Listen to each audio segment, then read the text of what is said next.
I'm not looking directly at you. And if I somehow miss that you have your hand up, please let me know. So welcome everyone. Thank you for coming tonight.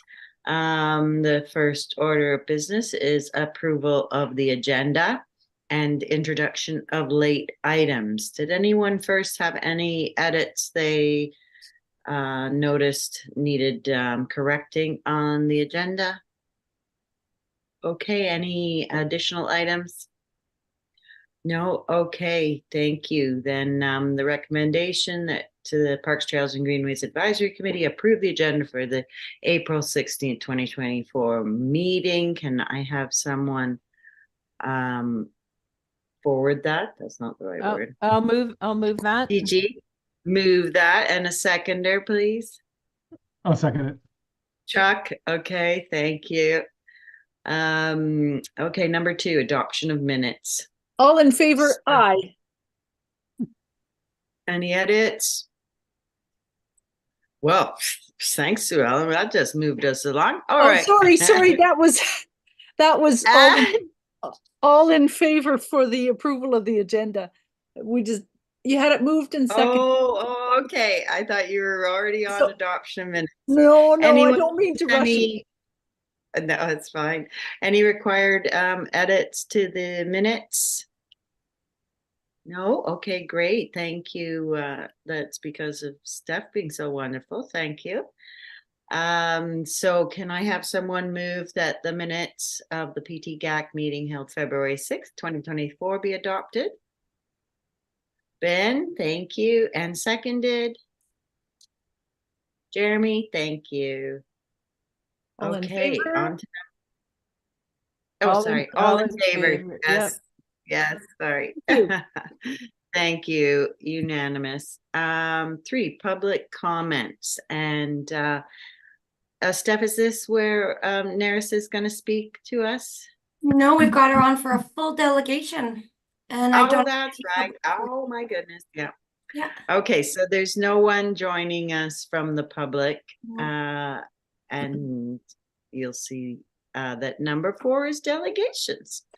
So Armstrong Lands Eco Gift and Neris Poole from the Bowen Island Conservancy is here to give us an update on what's happening there.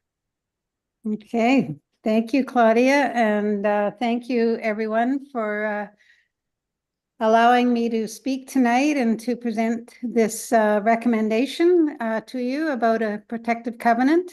I can just give you a little background. This is the first eco-gift which is under the federal eco-gift program, which is a program that allows people to donate their land and receive a tax receipt for the current value of that land if it's donated for conservation purposes. So it goes through a process with the federal eco-gift program, and they then approve it and they accept the appraisal value. And once everything's completed, including the registration of the lands, then they receive, the current owners receive a tax receipt.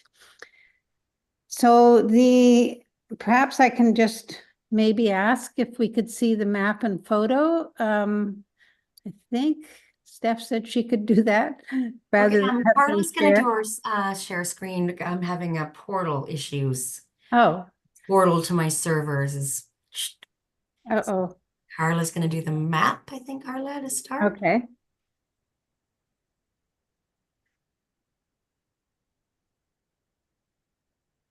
That's Hummingbird Lane. Yeah, there it is. Thank you. That's great. So yeah, we're looking along Dorman Road and the photo facing east, and the subject lands, which are the 2 blocks, they are a total of just over 10 acres. And they are basically up to the right as you're looking down the road there, and then you see them on the map. They have been assessed, as I said, by the federal eco-gift program for their conservation value. So it's been accepted and that's all gone through. What is not complete, and I might just raise this at the very end when I talk about your recommendation, is that the Bowen Island Conservancy does not yet own the lands. The process is underway. Our lawyer just advised me a few days ago that everything's ready to register. There was one little issue of some ancient tax sales notice that he wanted to check out that was filed on the land. So he's just doing that before he completes the registration. So there's not, it doesn't seem to be any hang up with that, which is good. The board has passed, the Bowen Island Conservancy Board has passed a resolution which should be included in your documents, basically just approving the placement of a covenant on the lands.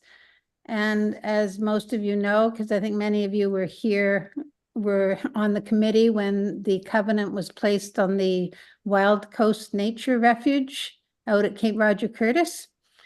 And those 3 lots at that time were of a pretty high value as they stood. And once the covenant was placed on those lands and the municipality agreed to hold it, council at the time agreed, after your approval, your recommendation that they do so. And that reduced the value of those lands significantly because there's no structures allowed to be built, no homes, no buildings. So this is what we're looking for here, and the board has approved that this move forward, and that we ask you as the Parks, Trails, and Greenways Committee to make the recommendation. I've included, as well as that board resolution, I included the 2024 property assessment notices, just for your interest to see what the value is currently prior to any covenant. That's for the two lots. We're not talking anything near the value of the Wild Coast Nature Refuge lands, but we are talking of obviously some value, and certainly it's in the Conservancy's interest to lower that value by placing a covenant that will be there in perpetuity and will hopefully reduce the assessed value of the lands. The final thing that is attached is basically the draft covenant. It's got the Form C filled out by our lawyer and the identification of the legal description of the lands, with the Bowen Island municipality holding the covenant. And this covenant is, for your interest, an exact replica of the Wild Coast Nature Refuge covenants. The wording is exactly the same. The legal descriptions obviously have changed, but the wording in the covenant is the same. One of the reasons we're doing this, the Conservancy, is to keep it simple, to anticipate that we may have more, which would be wonderful. And if we are asking the municipality to hold these covenants, we want it to be similar and straightforward and an easy approval process. In this covenant, it does allow some trails and some permitted structures. The plans for these 10 acres have not been set. The Conservancy really is, at this point, is unlikely that we're going to have a lot of public access or to build trails even. It may be done. Once we own it, we will be looking at it and developing a management plan for the lands. I think the value of this is in its ecological conservation purpose, that it's going to preserve 10 more acres on Bowen Island that will not be developed. And there will be trees that will remain and shrubs that will remain, and the animals hopefully will remain, etc. Certainly we would not be placing any no public access sign at the moment. As I say, I think we'll probably, once we own it, we'll just leave it as is for the time being. So were there any, just think, I think there's one, Um, I may have heard someone has a question. Does yeah, anyone else? please I can't interject. see everyone on screen. Please interject with a question. Any I questions? thought I heard someone, but now I don't hear them. So you keep Well, going. actually, Oh, Chuck. just a question about the terrain. Is it quite steep? I can't sort of visualize. It's quite steep. It is, okay. Yes, yes. So building a trail would be probably limited to the less steep parts, maybe Yes. the forward parts, not the rear part of the lots. Yeah, and because it's so small, I mean, if you think of the Wild Coast Nature Refuge, which is 32 acres, and we do have some trails through there, but and although about a third of it is basically no access because it's the nature sanctuary part, but it's 10 acres is not a large area for walking around. So as I say, I'm not sure just whether there will be trails, and because they're not going to go anywhere. If you look, on all the sides of the two lots there, it's private land. So if there's a beautiful view, I think people will be going to Doran Point Yeah. for their beautiful views. Yes. A question, Neris. Is the only access from Dorman Road or from the rear of their lot? Could there be access? Because that access from Dorman would be very difficult. Yeah, the access from Dorman is very difficult. And to be honest, I haven't been up to the rear of the lot, but I know that it's adjoining private lots. So Okay, so there's no yeah, okay. yeah. And the current owners, the Armstrongs, the ones who are donating it, and certainly it's Conservancy is extremely appreciative that they've chosen this route, and they do live in the adjoining lot, and I'm not sure which one actually. Oh, okay. Sue Ellen's next, but I just should say that I have been up there. I did the environmental assessment for the Conservancy, and I had access from Taylor, but that was through the donators' Right. permission to go through her property. So it would be a tricky little ring of a trail that would start at the very steep bottom. That's very brushy and is great. It's a part of that Greenways and Wildlife Corridor from all the way down from Davies Creek and up. So anyway, and Sue Ellen, go ahead. Sure. And then Jeremy. I'll just follow up. Claudia, I see this as a Greenways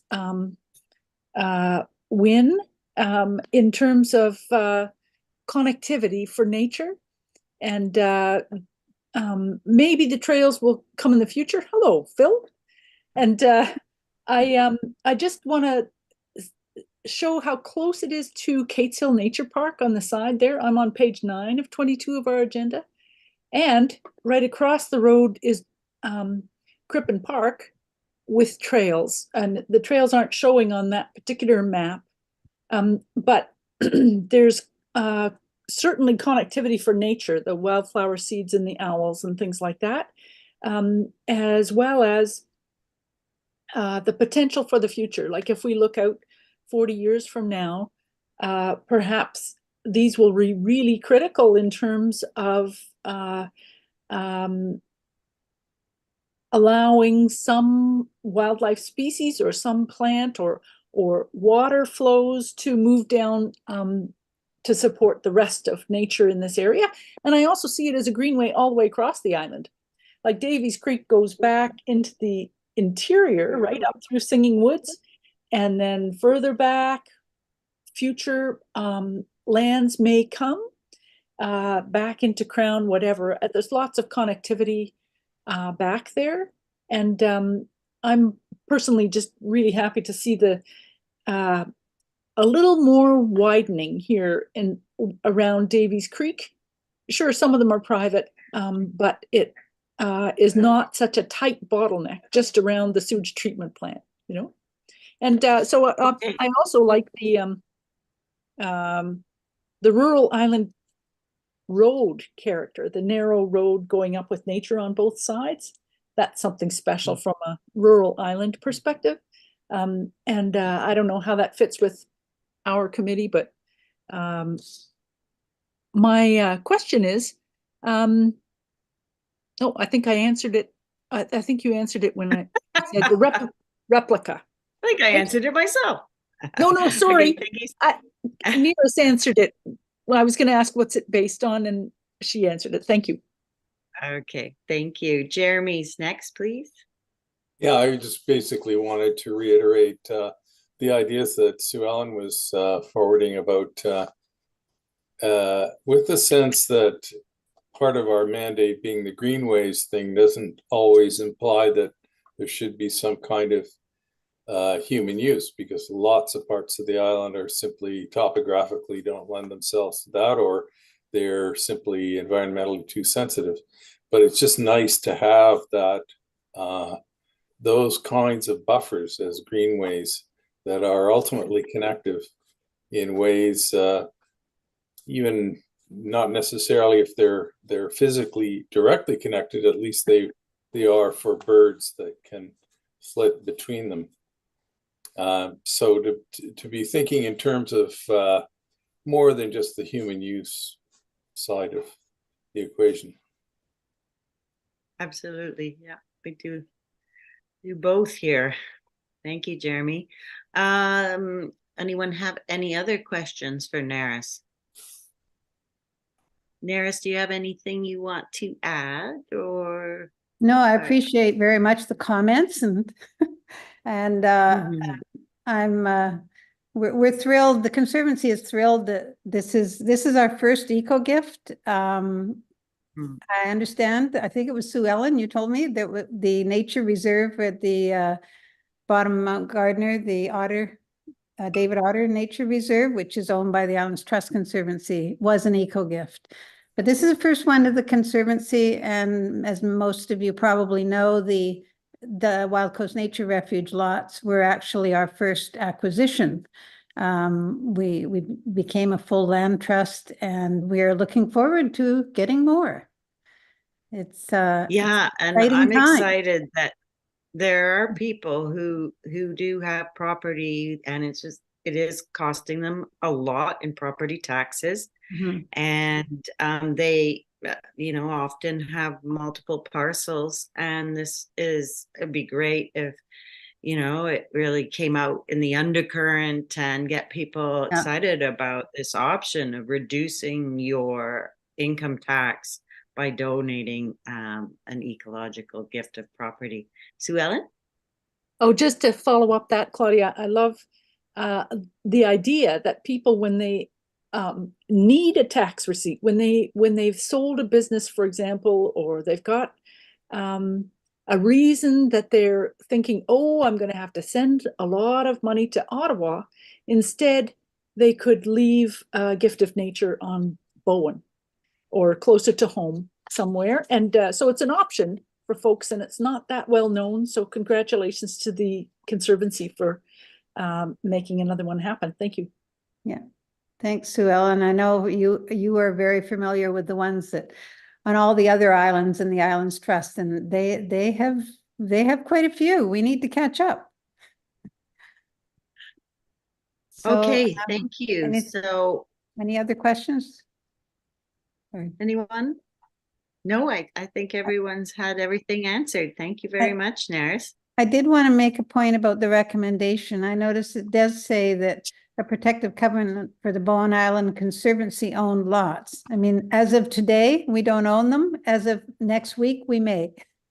So I don't know if there needs to be any adjustment in that wording, but sorry, Neris, to be clear then, we're not going to put a covenant on land you don't own, correct? Okay, so they have, yes. If you don't own it, we're not covenanting it. So and I would expect that by the time this goes to council, I don't know what the you know what I can do is I can put in a whereas here, but we'll deal with this later. This is not okay. A caveat. Yeah. Thank you for bringing that to our attention. Yeah. We'll make it conditional. Great. All right, thank you. Well, thank you for the time to everybody. Nice to see your faces, and I'll hang around and listen if that's okay. Do I need to go out and just come back as an observer? No, it's fine. No, I'll mute Steph you though, says just all because good. of the background noise. Yeah, thank you. Okay, all right, great. So let's move on to number 5, beach access, and Carla's going to speak to this issue for us. Thanks, Thank Claudia. you, Carla. Okay, hopefully these are just a couple of quick things to talk about. The beach access, we brought up, this was actually on the last agenda that when we didn't end up meeting, and it was because of a letter we were sent a couple of months ago about a beach access on Taylor Road, Hummingbird, maybe, and it had gone to council that someone wanted to purchase the land. And we got a letter later, the Parks and Trails Committee did. I don't know if anyone remembers receiving that, just saying that maybe that would be a nice place to put a small trail and a bench just for a view, because I think it wouldn't actually provide access to the water. And it kind of reminded me that that's always in this committee's work plan, that we want to improve some beach accesses and potentially make accesses that are currently inaccessible accessible. So I was really just wondering if everyone wanted to go on a walkabout, potentially to check out that beach or other beaches, undeveloped beach accesses, in particular where we could put a bench. I'm quite interested in doing that. It's been a recommendation in the parks plan for a while, and one that we've moved forward a little bit with the donation of benches and through our bench policy, but one that we kind of have lost sight of, since the pandemic, and not doing walkabouts so much anymore. So yeah, so I was just wondering what the committee thought about that. I'd be interested. Any other members go on a walkabout? Okay, I'm getting a lot of nods and thumbs up. So yes, please, Carla, if you could send us a doodle poll perhaps, or Sure. Is there any or if you particular have time something that- in mind right now, we could all check our calendars. Yeah, if there's a particular time that everybody likes, I know Sue Ellen always says we used to do them on Friday, like after work time. I don't know if that's still not really. Not my preferred time. No, and so I'm busy on Wednesdays usually. What about a Thursday, like late in the day? Like 3, maybe? Yeah, 3 like o'clock later. being late? Okay. Yeah. Yeah, it really depends on the day. Yeah. For me. Okay. Likewise.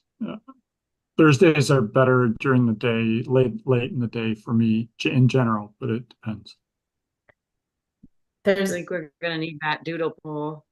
Okay. Yeah, I'll just throw it a couple Sorry. times. And then and did anyone have any particular areas they were interested in looking at, or is that something we could just maybe discuss on site? Maybe we could just look at that one on Hummingbird and then go from there, or we could go back to some other spots. I think that's a good plan unless someone thinks of something, and if so, could you email Carla and say, how about, or what's the background on this? This is a potential other site that day. But why don't we just, for now, say it's the one, and we'll add to it if thoughts arise. Is that what they call September Morn Beach on Hummingbird? Is that the one we're talking about? No, it's not. It's near September Morn, but it's it's an undeveloped access currently. So Okay. it's one that Sue no one Ellen? knows exists. Just thinking, we've got the most recent beach access inventory that sort of describes them all. It's hard to go to more than just a few in a walkabout. And but maybe I or Carlo can send around the last time we did the beach inventory, unless Carla, are there specific beach accesses that are in the parks plan, or is it more general? I think that it's more general in the parks plan. Okay, so I'll As- talk to Carla. One of us maybe can send around that beach inventory the last time it was done, and you can get a sense of the variety. Though I have the one that you guys did in like 2001, the Now that's the older one. There was older one. Yeah. Okay. We did a walkabout a couple of years ago, and I think I put together like a PowerPoint presentation of some of the ones near Hood Point. Yeah. Mhm. But I Smuggler's don't know. Cove and, yeah. Yeah, that was some of them. But there is a more recent one than 2001. I would agree. Yeah, I think it's 2012, something like that. And but anyway, I'll dig it up or dig up the date, Carla, and be in touch with you about it. Okay. Okay. All right, thank you. Anything else on that, Carla, or shall we move to 6.1? Yeah, we can move on. Okay, thank you. So Carla's gonna talk about the herons. So Cat in. Go ahead. So I just wanted to basically let the community know that there's been some recent development around the cove and also kind of around Eagle Cliff area where we've gotten some reports from some environmental assessments from QEPs that have said that some of the heron nests that we have mapped are no longer there.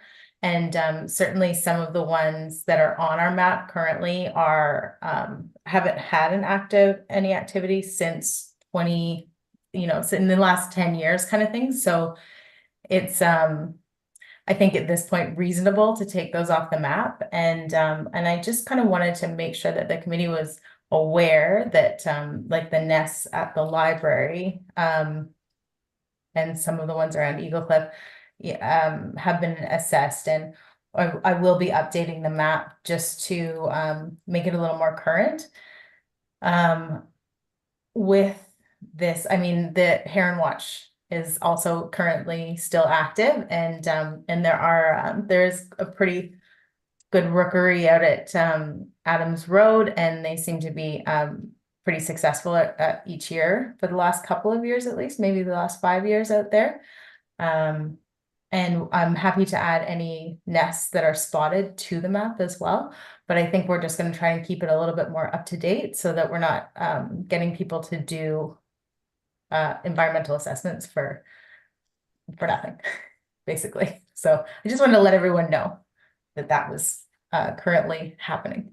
And also sorry, Sue Ellen, I have maybe a comment here that there's I put a link to the digital nest reporting app, which was just sent to me by Environment and Climate Change Canada. They worked with like a group to set this up, and so potentially we could use this app. I've looked at the data that's on there. It's not very current, but you could also just send locations to me and I can put them on our map, and that's probably the easiest way to do it.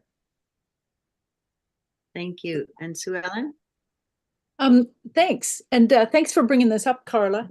I've been the record keeper of the citizen science sort of volunteers. It's a Bowen Heron Watch is a joint project of the Bowen Island Conservancy and Bowen Nature Club.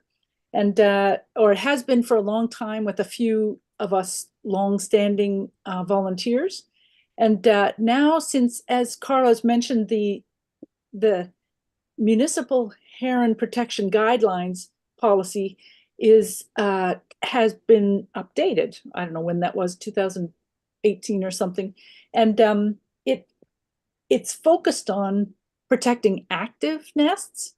Then Bowen Heron Watch, which used to sort of track how much nesting happened over time and which ones were how many nests were producing chicks and which ones were established, like actually having herons with eggs in the nest, incubating, as opposed to active. So we've switched. Heron Watch is now looking for active nests because the most common question we get either from Carla or from the qualified environmental professionals that are working for private landowners or for the municipality, is which heron nests are active now. And that's a little different from, that could include building nests or courtship or getting ready to lay eggs but haven't laid them yet, and or have just moved to a new tree. And so all of these things, I'll just let you know, we've switched, we, the citizen science volunteers, and anybody's welcome to join us. Right now, we know of one active nest site that Carla has described with a couple of nests in it. And I know I've at least 7 heron nests that are still up in the trees. I think the question for Carla is how long do you protect a nest when it's in a tree? I mean, I think the Migratory Birds Act and the BC Wildlife Act, if I'm not mistaken, as long as there's a heron nest still existing in a tree, that nest in its tree is protected. Is that correct? Well, there were recent changes to the Migratory Birds Act that protect heron nests for 2 years. Like they would have to have 2 years of no activity. So with monitoring to be able to, say, cut that tree down. But if you don't want to cut the tree down, then you wouldn't register that. And, you know, it wouldn't be that's just a minimum. So Right. For us, I think as long as there is a nest still existing, we would continue to have that, you know, some form of protection under that policy. Right. Thank you for reminding me, because that's another reason for going with the activity, is the nest active kind of route. And we try as volunteers. We probably don't know about all the nest sites, but the ones we learn about or that we've tracked over time, we keep track of. So we know where there's at least 7 nests currently. And yeah, the ones at the old general store, the last time they were active was 2021, and then 2019, 2018. So there's been so much construction in the cove. I'm not sure they're going to come back, but I will say that Islands Trust Conservancy has a nature reserve that was established, I think it's on Salt Spring, particularly because there was at that time, quite a large heron colony there. They abandoned the colony, a very sensitive group, but 20 years later, it's being used again by herons. So just because they're not there for a couple of years doesn't mean they're not going to come back. If it's good habitat and if it's good protection from predators, which I think is why they nest in the cove.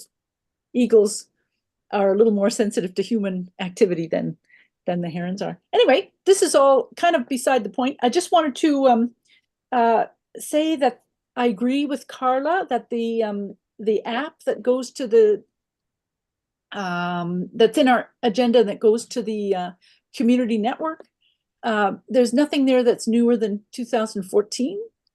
Plus, there's a risk in putting heron nests on a map in that you're removing the protection of obscurity, if I can put it that way. You're kind of, it's like having I think of it as having a stained glass window out there in the woods. And do you really want to tell everybody where it is? Because somebody might just go there with some rocks, you know? And so I just, I'm not saying it's happened, but I'm pretty sure that that's happened over the past while when herons were more of a controversial kind of thing. So I want to be cautious about putting things on a map. I think it's better to send any sightings info to me and Carla or others that you trust that are part of the data collection network. We've got a little group, and that's Alan Whitehead, me, my husband, Will Husby, and Carla, of course, and McKaylee currently. So as a qualified environmental professional, we're sharing data, and some of it's on private land as well. People, as conservation minded as they may be, they may not want to have anybody know that they've got herons nesting on their land? So from the volunteer point of view over here at Heron Watch, there may be some that I won't even tell Carla about if they don't want me to, right? There's some privacy things, but I would make sure the Okay. herons are protected if somebody wanted me to help them protect their herons. Anyway, I'm just doing this as a volunteer. It's nothing to do with my council work or my membership on this committee. So back to you, Carla, although I see some hands are up, but Carla may want to correct me on some of this. DG is next. Carla, did you have anything immediate you wanted to add to that, or? No, not necessarily. I did want to say just that we do put the heron nests on BOMAP. And the reason for that is so that people can, you know, have a little bit of self-reliance when they're planning their projects, and so that they can look that up for themselves to see how close they are and what kind of protections they might need to put in place. But certainly there are ones on private property that we wouldn't put up there. But I just wanted to make sure that we're aware that we're on the same page about that they're mostly on there. And that's that's what I'm changing, Yes. even if we keep other data. There's some, I'm pretty sure there's some nests out there that people don't tell us about either. So just to let people know that there's privacy issues, there's security issues. Sometimes if you put the nest on the map, it might endanger the nest. That's not the reason for the policy. And so we're all sensitive to this, and we're open to any sightings or any suggestions. Thank you. Okay, thank you. DG, go ahead. Yeah, just wanted to ask Carla, in terms of the listings that you're going to, or sort of sites you're going to delist, are there any signs of nests there, or is there, like, there's been no activity but there's no signs? The nests are all completely gone? No? Yeah, the nests are all completely gone at this point. Okay. Yeah. Great. Because I think, like, circling back to what Sue Ellen said about the herons coming back eventually, I think that's to different sites. There's a reason they chose it in the first place. And I would think that maybe there was some temporary things, like particularly around the cove, it was very noisy, that there's a good chance that they might be back. So I would encourage that those sites are not like obliterated, but maybe could you just put in an area, just sort of past nest or just something to indicate that this is actually has been very prime habitat in the past. I don't know, put the nest in there and have it be faded or something, I don't know, something that so we don't lose track of that. So, yeah, I did consider just making it like, like a green and a red dot or something, just saying that these are inactive nests or have been nests that have been inactive for more than 5 or 10 years, kind of thing. Because I agree with you. And I understand that they do come back to the same place. Yeah, it's just, I just want to make sure that, because some of the ones are in such close proximity to residential areas, that I don't want to be forcing private homeowners to have, monitoring done and environmental assessments done when there's definitely nothing happening there, kind of thing. And then, we can also depend on the volunteers with Heron Watch to let us know if anything starts to happen, and then at that point we can bring that back into play, right? If that's and perhaps if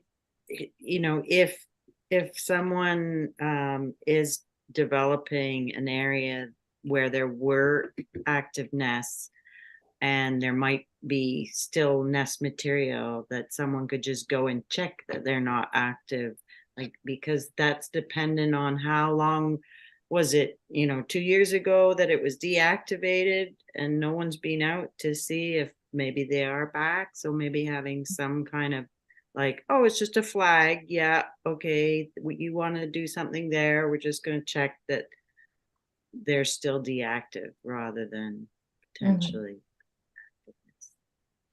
And for any background, if I mean, I'm sure most know, but the subspecies that we get of the great blue heron is on the blue list. It's blue listed in the province as a vulnerable species, as a species at risk, essentially.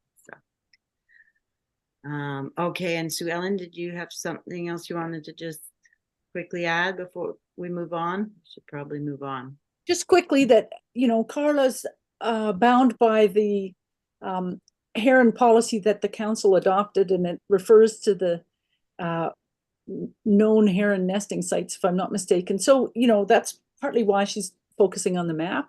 And there's a whole public stewardship kind of side to this too. Some people really want to protect herons if they knew there were any who had even 10 years ago nested on their land. So maybe you want to have a few different categories within the past, within the past year, within the past 5 years, within the past something.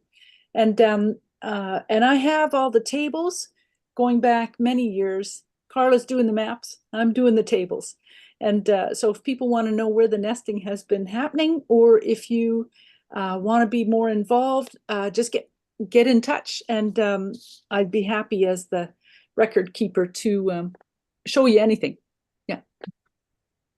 Yeah, Oh, and just okay. one small thing to add is just that a lot of the nest sites that are not active are within parkland within Crippen Park, so they will be protected in perpetuity anyways. So Yeah, that's good.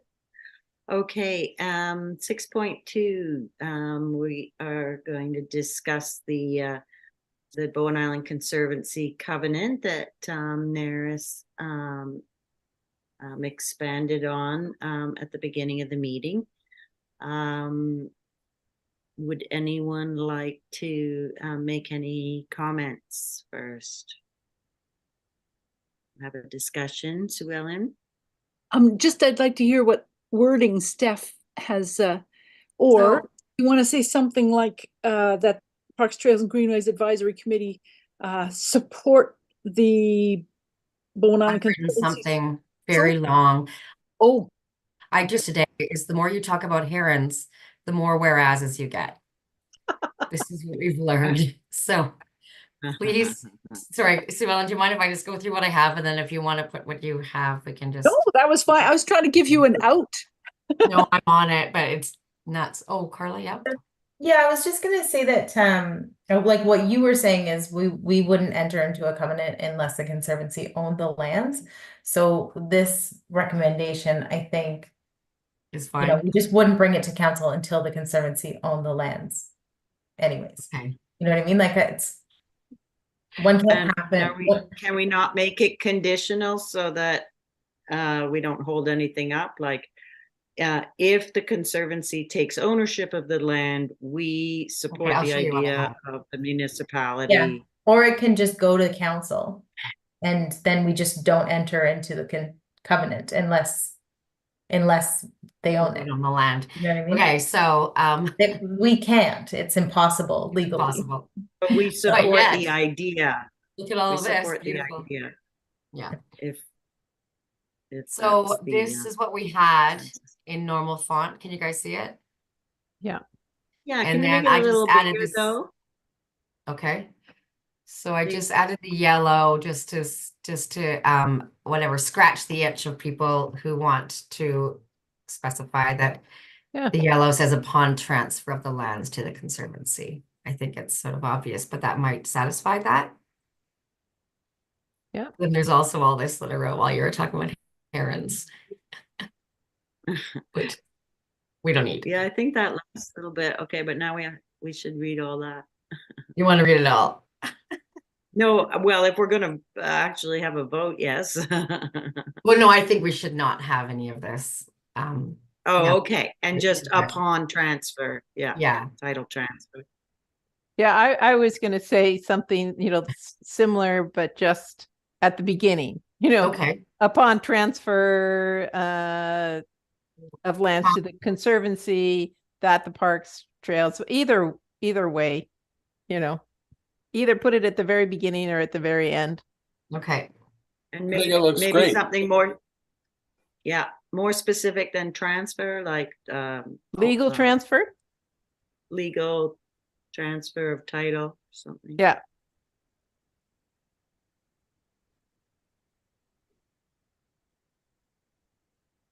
I think I heard Jeremy making a motion there. Yeah, I think it looks great. It's succinct, it's simple, and why complicate it if it covers the bases? Okay. I'm gonna take a straw, what do you call it? A straw vote or a straw poll. Is everyone in favor, or should we discuss because some people are not in favor? Is there any? I'm in Okay, favor. I can't see everyone at the moment, but speak up if you are not in favor, and then we can show our support by voting yes to the covenant. So, all right. So anything that needs to be said, or last chance, everyone good? Okay.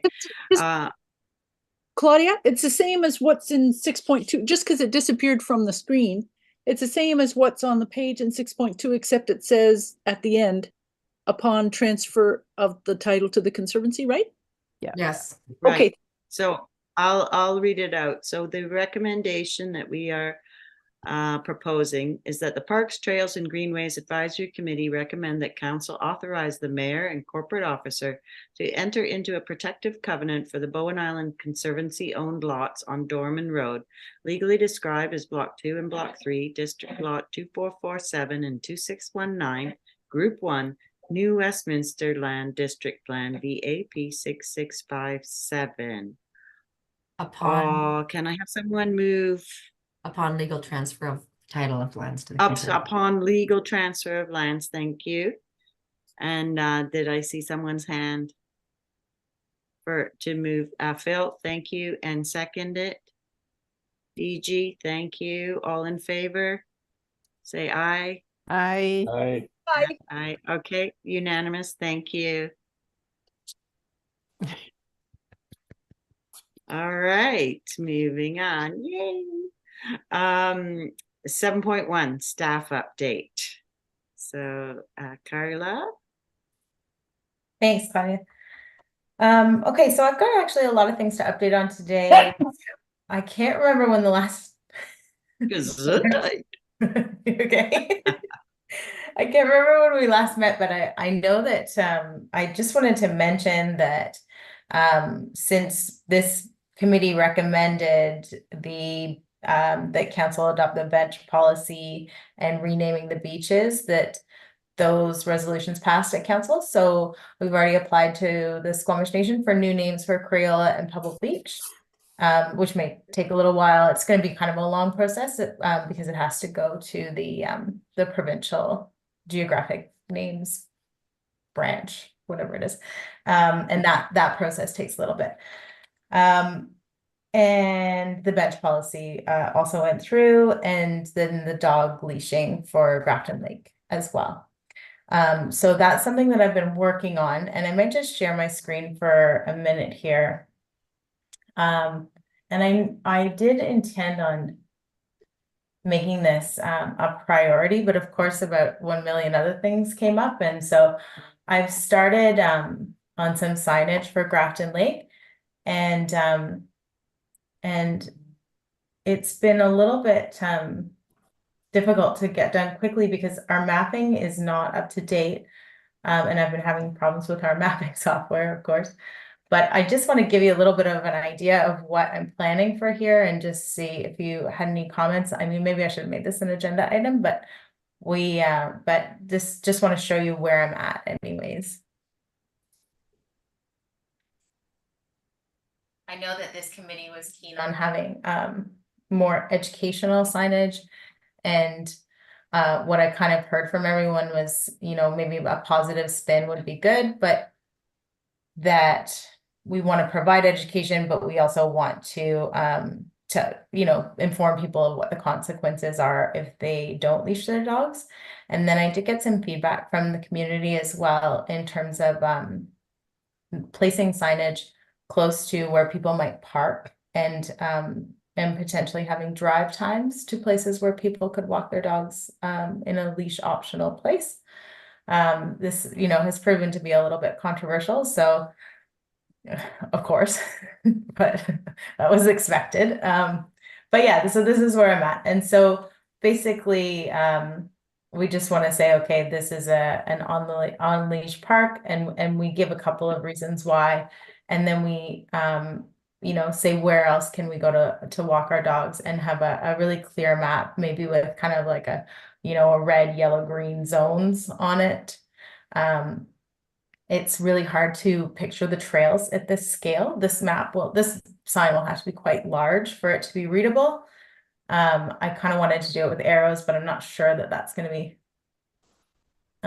really easy to do and make clear without covering up half of the map. So this is kind of what I've got for now. And then, you know, some pictures of some of the nests and creatures that might be disturbed, and then as well as the bylaw that they would be in contravention of, and the potential fines. And then, so I'm thinking something big near entrance, near like major trailheads, and then we just have something really simple. In a few more spots, like at junctions, kind of thing. Yes. And then I kind of like the green circle part, because it's, you know, a positive, and it's not saying don't do this, do this, and it's just a more positive message overall. So if So anyone, I have a question on the postery thing, or the image. Do I see that the green, you've indicated that the ecological reserve is green, and that's okay for dogs to be there? no, So this what is the green the there? ecological reserve is green. This is just a map. This is not a map that is done at all. So like there's no trails on this map at all. And Art Renison Nature Reserve is also not on the map yet, because I have been having so many issues with my mapping software that I haven't been able to get that on there. So no, it won't be marked as a leash area. It's just for demonstration purposes at this point. Okay, so because that would be obviously it's a draft. Yeah, it's just a draft. Okay, so none of the green bits will be in the green bits don't indicate that those are areas where you can have your dogs off leash. No, no, they don't. Not currently. This is just the only thing that's on here is the parks and protected layers map layer right now, but I haven't been able to edit it. You know, This map is a placeholder. It's just really. a placeholder. It's just a placeholder. I see. Okay, Because we thank you, wouldn't want that would be a keep bit of that an in- issue to encourage people to go to the ecological reserve with their dogs, you know, Sorry, off leash. I think Not I to mention said they're not even supposed to go there without permission. So we are erasing it from the map. It won't even be on there. okay, good. Thank you. Okay, Sue Ellen. A couple of things. Thank you. I have first I'll just start with a basic question, like, would it be better to follow the Crippen example of showing that dogs need to be on a leash? That's just, I'm sure you've thought about that. And the other one is, can I suggest for a nest that you use a nest of mallards with eggs in the nest that's actually on the ground? And then the third thing is about where the question of how long does it take you to get to these different places. It seems to me that's something that you can figure out from your phone. So it's more of a question of, do we have pins in the dog walking parks? And could people just find from their phone how far it is to get there? I mean, people that live here on Bowen know, kind of. Anyway, I wonder whether you even need the map. And that would let you have so much more room on the poster sign, and perhaps because I can see you've got them listed there: Quarry Park, Headwaters Park, Cape Roger Curtis, Bowen Bay. Yeah, and this is just a draft, like I said, but I'll try and be a bit more specific maybe, and It just trying to think about how people use their phones, and that maybe there's some info on the sign that people are naturally going to get on their phones. It's just a way to reduce the amount of material that other people might know. Digital natives might know even more than I. And the mallards I'm suggesting, because they do nest right on the ground, and they've got the beautiful eggs in the nest. It makes people think, oh, I don't want to step on that. Whereas that one, I don't know. so I want to give Chuck a chance to speak. He's had his hand up for a while. Go ahead, Chuck. Oh, okay, thank you. Yes, I think it's great that we have nature reasons why dogs should be on leash, but we should have people reasons as well. Some people are really afraid of running into a dog off leash. And some people like me, who like running around Grafton Lake, have to really be concerned about a dog off leash because they might be unpredictable. And as I mentioned in our last meeting, I actually got bit by a dog, and it's taken a long time to heal. Actually, I had to go to Dr. Schlegel and get the rabies shot, and or the tetanus shot, I should say, and so on. But I think there are different reasons why, as far as people's safety goes, either psychological or physical safety, that dogs should be on leash in those areas that we've deemed they should be on leash. But from a people point of view, I think that really reinforces for dog owners that, yes, they need to be responsible, because that's a powerful argument. And when I continued my run after I got bit, and I told other dog walkers about it, nobody argued the point that dogs should be on leash like that. At that point, I think council had already decided.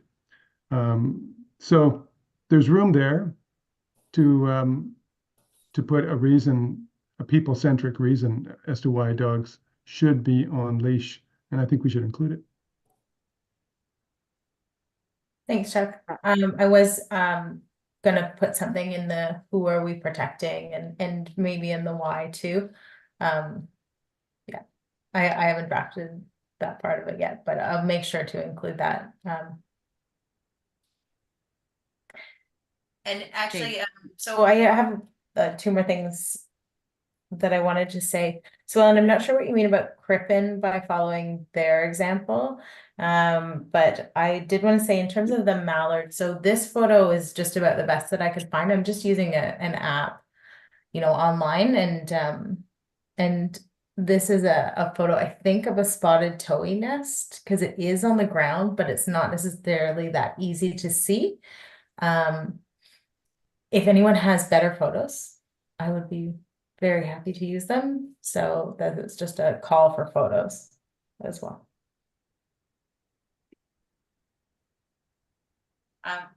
If there's no other comments, I can move on with the my update. Unless Sure, I don't see anyone's hand up.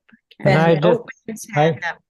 I just want to say that I think it looks great, Carla. It's nice to see signage that isn't, sort of like it doesn't feel like a police state, you're giving people reasons why to do the right thing rather than telling them not to do the wrong thing. And I think it's a good approach. I think it's a nice soft approach to changing behavior. So nice job. Thank you. Thanks, Ben. Mhm. Yeah, looks good. Okay. Okay. Sorry, Go I've got ahead, a Ben. couple more things, if that's okay, Claudia. Yeah. Okay. Yeah, yes, Thanks. And yes. okay, so sustainable community grants. You got an email from me probably earlier today. You might have noticed. We've been offering the sustainable community grants to the community for the past well, quite a few years, but we haven't had a lot of people sign on. And this year in particular, we've gotten no applications. We might not be able to continue the program because it was using CARET funds, which was the Climate Action Revenue Incentive Program. And that program was canceled. It was replaced with the LGCAP program, which is the local government, what do they say, climate action program. And that that does provide funds to the municipality, but it's a bigger pot of money and it's meant more for larger projects, not this. So with this little pot that we were getting, it was really easy to kind of, you know, sell at council on, let's put it back into the community. And that was kind of the intention of it. So I would love to keep the program going, but I'm really hoping to get more applications this year to kind of make sure that the program is worthwhile as well. So if you know anyone or you have an idea for a project, if you can encourage your other community groups and friends to apply, there is a bit of money and it would help to keep the program going if we got more applications and got some worthy recipients of the grant. So that. Also at council, the last council meeting, they resolved to be a part of the Municipal Protected Areas project, which is a project which is led by BC Nature. And what they're going to do is assess all of the municipal lands that are owned by the municipality. And they will add it to the Canadian database of protected areas. Which will help meet the Canada's 30 by 30 goals for biodiversity and for protecting Canada's lands and water, 30% of lands and waters by 2030. So that's great news. And we are also starting our European green crab sampling probably in about a week. I'm going to put out a call for a volunteer.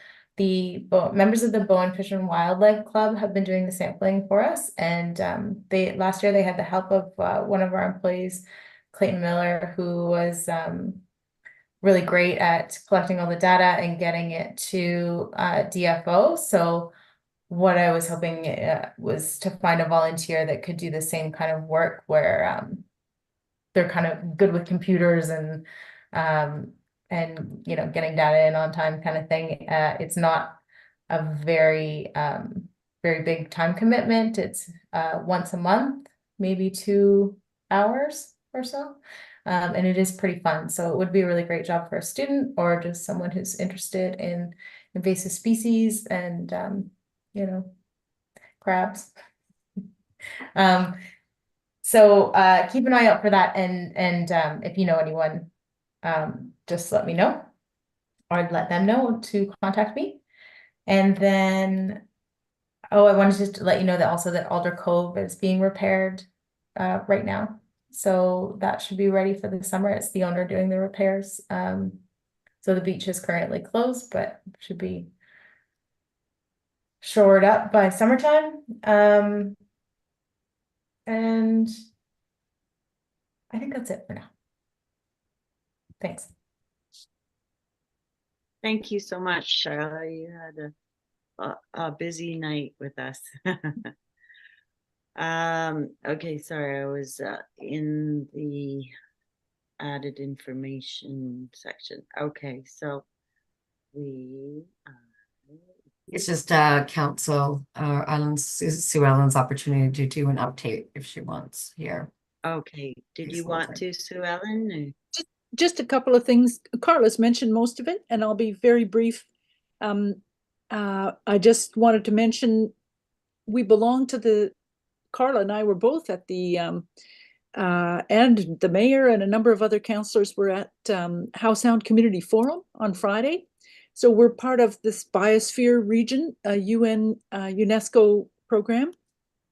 And I think it was 25 years or something of How Sound Community Forum, which is a gathering of elected folks from all around the Sound. So we're working together towards sustainability, and the Ocean Watch Task Force is part of that. Carla and I are part of that. And also I'm on the governance committee for the, or what's currently called the governance committee for the marine spatial planning. So the idea is to do some conservation planning of the underwater stuff, and with the idea of long-term sustainability and conservation. So that's all very interesting. Let us know if you have any more questions. One of the topics there was bicycle tourism. And Minister Lana Popham of Arts, Culture, Tourism, and Sport was there. She's a cyclist, commuting cyclist, and the idea of cycle tourism and like taking long cycle trips, 60 to 90 kilometers, was talked about. So the question, how could Bowen's multi-use pathway fit into that? To help with some of the issues around visitors and visiting parks, that kind of thing. Could cycle tourism? I don't know. It wasn't conclusive. It was sharing ideas. I also wanted to mention, just from the Islands Trust point of view, trust policy statement will be coming up. Probably a draft will be released in May, and there'll be a bunch of meetings. So anybody who's interested in that, that trust policy statement is the overarching umbrella over all of the islands' OCPs for the different islands. Each one has a different one. So that'll be interesting to see. Our official community plan process is underway. The applications to be on the steering committee have been received, and council is working their way through that. I'm part of with Judy Getty, we're both liaison with the biodiversity initiative that the Bowen Island Conservancy is doing. Hopefully that will align with the OCP work, the community planning for the sustainable future. And I wanted to mention, Claudia, I really liked your cat's bird scare collar. Oh, yeah, yeah. If anyone wants them, they apparently cut down on bird kills by 85%. Cornell says so, and the Real Rapunzel sells them. Anyway, that's my little plug. Try and reduce bird kills. All right, thank you. And 7.3 relevant organizations updated. I don't think we have anyone represented, do we? Groups. Bill from Pardon the me? I'm on the Nature Club, but we don't have an update. Okay, thank you. All right, and then we have the great information package that Steph put together. There's no people from the public for question period, so our next meeting is scheduled for Tuesday, May 15th at 7 p.m. Does it look so far that people will be able to make that date? Yes, any no's? No obvious no's? Okay, thank you. Anyway, and we might have a walkabout, right? Yep, we're going to hear from Carla about that. And Phil, you had a comment or a I'll be in question? Alaska that week, so I won't be able to make it. Okay, Oh. tough. Yeah. Work related, so Right. So then we may adjourn. May I have someone move that we adjourn? Someone, anyone? Ben, thank you. Seconded. Jeremy, all in favor? Aye. Thank you so much. Thank you, Carla. Thank you, Steph. Thank you. And thank you. Thanks. Good night, members. everyone. Bye. Thank you, Thanks. Ellen.